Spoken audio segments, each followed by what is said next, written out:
Kaip išvengti peršalimo šaltojo sezono metu?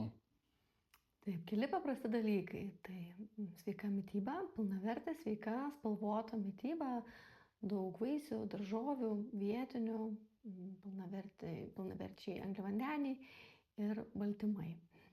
Taip pat labai svarbu judėjimas. Kuo daugiau judėjimo lauke, nepaisant to, ar šviečia saulė ar nešviečia. Turime kvėpuoti kuo daugiau grynų orų. Patalpos turėtų būti gerai vėdinamos ir drėkinamos. Ir taip pat miegas. Nuo 8 iki 10 valandų per naktį žiemą turėtume miegoti. Kuo daugiau miego. Ir žinoma, atsparus kūnas padeda neperšalti. Grūdinam save ne žiemą. Geriausia atveju pradedam rudenį grūdinti save. Ar tai šalta eketė, ar tai basomis kojomis. Ir taip pat yra keletą taškų, 2 labai paprasti taškai, labai lengva juos atsiminti.